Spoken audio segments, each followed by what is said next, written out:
Unit 4, Vowels.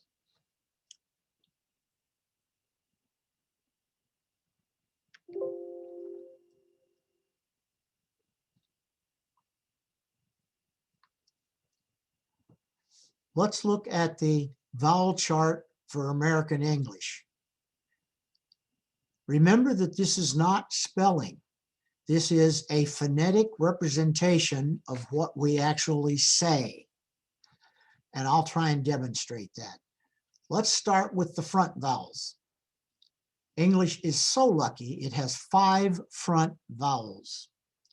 E, I, A, E, A. Let me put those in words. Beat, bit, bait, bet, bat. In those words, they all begin with B and end with T, and yet they all have different meanings. We call that minimal pairs, and it's designed to show that those vowels are so different that they cause a difference in meaning.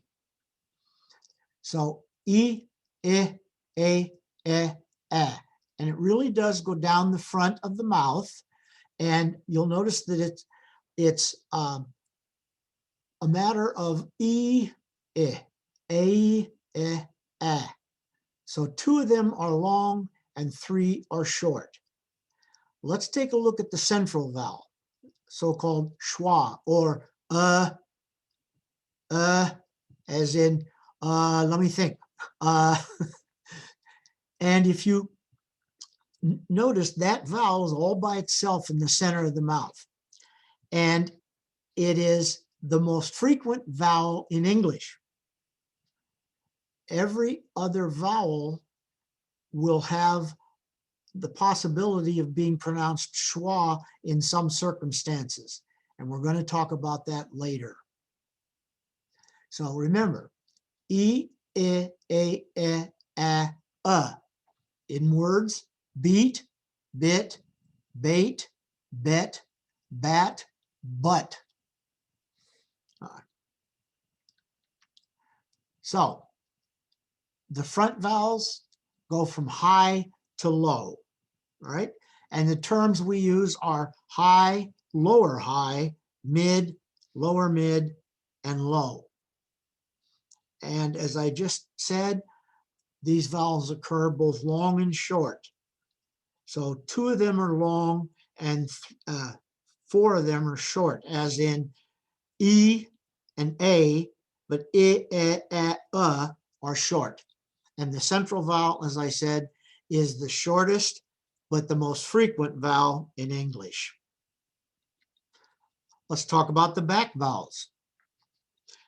The back vowels are special because they are rounded. So we have a rounding of the lips at the same time that we are producing the articulation for the vowel. So oo, o, ah. And again, we have 2 long vowels and 3 short vowels. So oo, o, ah. And let me do the words for that. Boot, book, boat, bought, bot. And the pronunciation of those, remember, all rounded except for ah. There is a short point that I would like to make.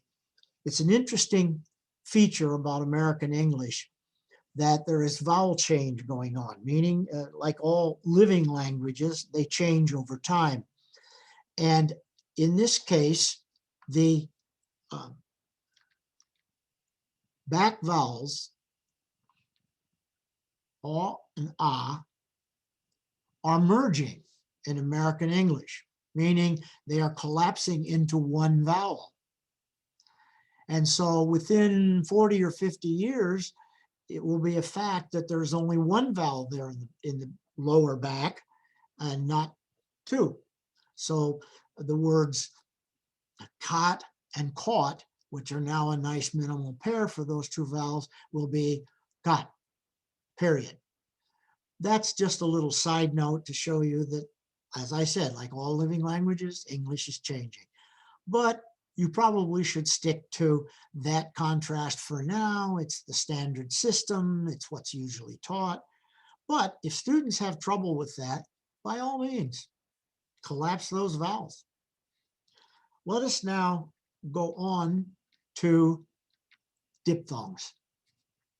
Diphthongs are very special in English because they are actually phonetically two different vowels, but they have come together to form a new and more perfect union.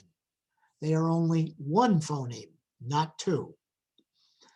And native speakers think of them as one sound. So notice that I is actually the name of the letter I. And native speakers think of that as one sound, I, even though it is actually A and E. And if we go back to the chart, we have A and E. And while I'm here, we have, so I and ow, ow, and oi are the three, I, ow, and oi are the three diphthongs in English. Oops, sorry.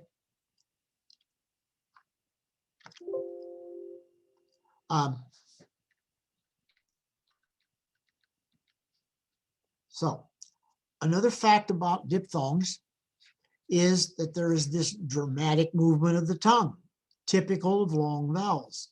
And it's very dramatic because we actually go from one vowel to another vowel, and then we have created one phoneme. And because we are making such a dramatic movement, the vowel is by definition long.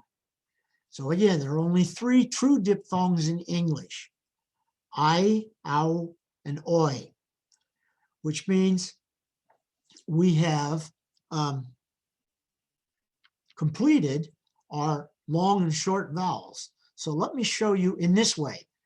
This E reminds us that that's a long vowel, which has this dramatic movement in it. More length, more movement.